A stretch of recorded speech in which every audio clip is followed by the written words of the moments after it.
Warning, personal opinions, satirical comedy, and spoilers. Hiya, Toonies. I'm WHYBOY, and this is NERO. It happened. In the dark of the night, he came to me. Who came to you? St. Patrick. He came in a glistening green glow. He kicked open my door, looked me in the eye, and screamed, Riverdance, you f***! And then I had this weird fever dream about a movie where there were like sexy deer men and one really fat one that sounded like, what's his name? Chris Hart. Something, whatever that actor's name. I can't remember his name right now. This movie's annoying as hell. Well, you basically just lost your flow there. This movie sucks. This movie lost its flow, which is ironic because it's about rivers. Based off the stage show of the same name, which is just a bunch of dancing and such. Which means there isn't a plot. Yeah, exactly. So now, with Riverdance The Animated Adventure, Oh. they are trying to figure out what story can we tell around Riverdancing. So here we have a little Irish boy named Keegan. He and his grandfather are running the lighthouse, with grandma there as well, but she's not really all that important, so yeah. So Keegan and grandpa are looking after the lighthouse because the lighthouse has a fable around it, whereas they keep the light glowing and such, it'll keep the dark huntsman away, while the deer, who river dance, keep the rivers flowing and everything. But if the lighthouse goes out, then the huntsman will come and kill the reindeer to make the river stop flowing. Well, that's not important to Keegan, as all he cares about is the St. Patrick's Day dance that's coming up, where he's gonna DJ. But right before that, his grandpa dies. Oops. And I say oops, but this is the most probably well done scene in the movie.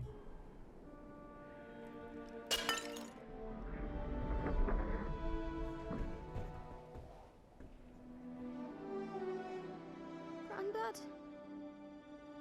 You actually feel genuinely bad for this kid, and you feel this connection between him and his grandfather, like, so well, despite him looking like a little lollipop boy. The bodies of the children are too thin and too narrow, and the heads are too big and too bulbous. Yeah, but even though they do look like lollipop people, what happens next starts leading Riverdance down a bad path. As Keegan, upset over his grandfather's death, I think rightfully so, doesn't really want to work the lighthouse at the moment, so he keeps it off for, the day after his grandpa died, and the huntsman comes to shore and everything. And then the rest of the movie is punishing Keegan for doing that. It seems like a majority of the film does not want this kid to discuss his feelings, to discuss, okay, so I didn't have parents growing up, I was raised by my grandparents, I can't confide in my grandmother because the writers have no interest in that character. My only connection really is towards my grandfather. My granddad's dead, so then I go into this magical dimension with deer folk. But then Big Deer shows up, and it's like, oh, he's like a stand-in for my granddad, especially because he's played by the same guy, so that's the obvious parallel. And then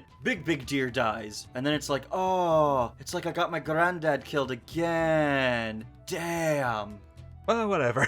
And somewhere along the ways they decided, I guess this story was too personal, so it's a good thing they added comic relief in the form of pretty much every other character. Ta-da! Hello, I'm Penny. Name's Benny. Shake my hand.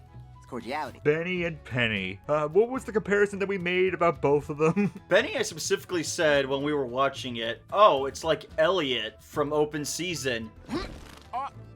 I think I'm stuck. I'm stuck. I can't remember. Like, it's weird, because, like, Benny is, like, the perfect, horrible, bastard love child of Elliot and Boog. It's a beautiful monstrosity. And I don't understand why the writers who write characters like these, even for a second, think, isn't this the kind of character people would want to spend time around? I guess the idea is that they think about it where it's like, well, if it was a child probably wouldn't question how annoying or like, moronic Benny is. Guys, color up. Benny, smear it on your antlers. Don't drink it. Nope. Well, come on. They're raspberries, and they're so delicious. That does not make any sense to me. Kids are very judgmental from what I remember. They would not want to hang around someone who's that freaking obnoxious. You're only saying that because, like me, you were judged constantly by your peers and it made you self-conscious into adulthood. To an adult who I guess is cynical, Benny is just a hoot and a half to be around. Oh yeah, he has all the great traits. Lazy. It's exhausting. Penny and I usually hide. Whiny. Team sports. Yay! You know, exactly like how Keegan was in the movie, right, Nero? How he was working hard with his grandpa, and the only reason he didn't do work was because his grandpa died. Yeah, parallels. Just totally the same, totally parallel. See, here's the thing. You're a hack, so you don't understand narrative parallels. That's why Penny wants to Riverdance to fit in, and that's why Moya, even though she knows how to do flamenco, and they bring that up a few times, she chooses to do Riverdance instead of flamenco because she wants to fit in.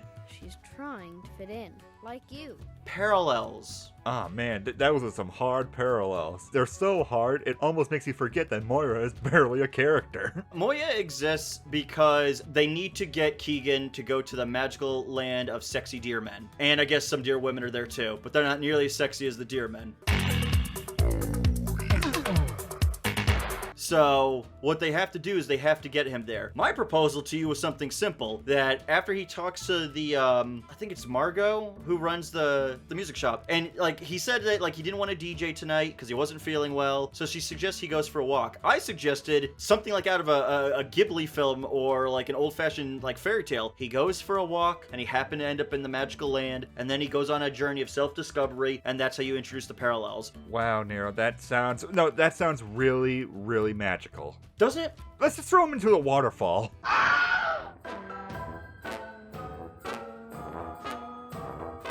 So the huntsman shows up, he takes Keegan hostage, he shoots Patrick, takes Patrick's antlers, leaves. Keegan goes and defeats him in maybe about 2 minutes. By hitting some rocks at him and all that and getting the fish to push him around a bit, and then is defeated. It's not rocks, WHYBOY. He uses hurling. Parallels. His granddad played hurling. Keegan plays hurling. It's parallels.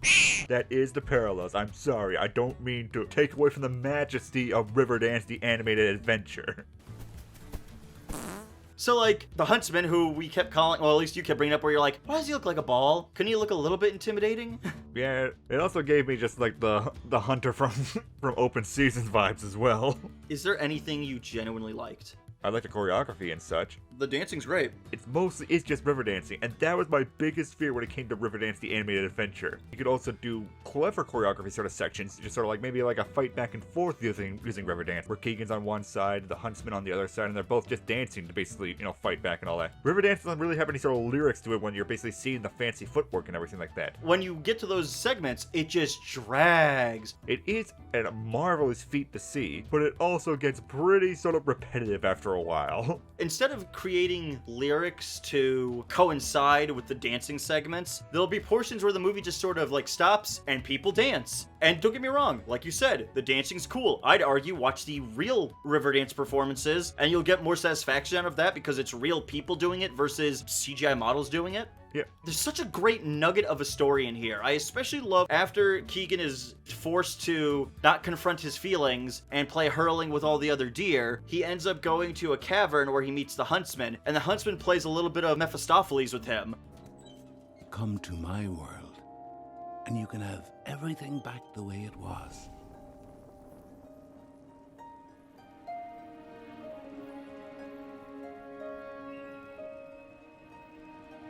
Yeah, that is a great moment, but it also is just sort of like, you know, paired up with also the terrible writing and just like, I think you make the most apt comparison. It's just like, after a while, it feels so ham-handed like Kingdom Hearts writing does. Every night, Granddad turned on the light to ward off a darkness from another world.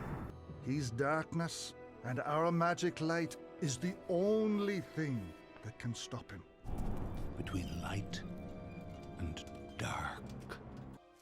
If you faced your fear here, you can banish darkness. You are a keeper of light. With the power to stop rivers, I can spread darkness everywhere. I think the most obscure thing is like, is the huntsman supposed to represent death? Is the idea that the huntsman's coming is that Keegan needs to confront and overcome death? Which I think part of it is supposed to be that, but again, it has these sort of like really nuanced sort of ideas in it and all that, but it's all paired within. Poop. What if I have to poop? What do I do?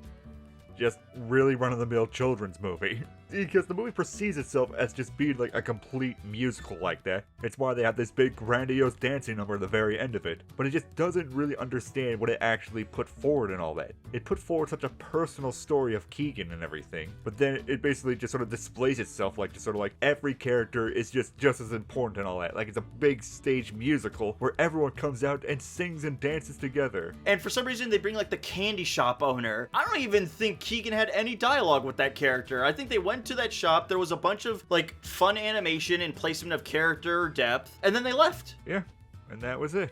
When really, only Keegan, Moya are all important to it, and that's arguable about Moya, as she could be written out of the story and nothing would change. Arguably the only important people who kind of have any kind of anchor in Keegan's life is Margot, the shop owner of the music shop, and his grandmother takes a back seat. I'd argue his grandmother and Margot should have just been the same character. They just should have folded those characters into each other. Yeah, it would have probably made much more sense, but you couldn't have gotten that great scene where they gaslit Keegan at the end of the movie. Do you still need a DJ tonight? Oh, sorry, bud, but Larson volunteered. And I didn't volunteer. I was winking Larson to get Keegan super jealous and teach him an invaluable life lesson, one for which he will never forget across the rivers of time. This movie makes it seem like that if you're dealing through grief and you're suffering through heartache, get over it. You're right. That's all it takes to feel better about things. Yeah, there you go, and if you do feel bad about it, you'll just be constantly punished and made the butt of the joke just because you felt sad. Just deplorable. And I know that's big of saying that, but I felt disgusted when that became the theme of the movie. That's the most infuriating part of this movie, where basically the moral of the story more is, you shouldn't let sadness just take over you the day after someone you love dies. Keegan, we just put him in the ground yesterday. Why haven't you moved on yet? Riverdance on his body, he'll make everything better.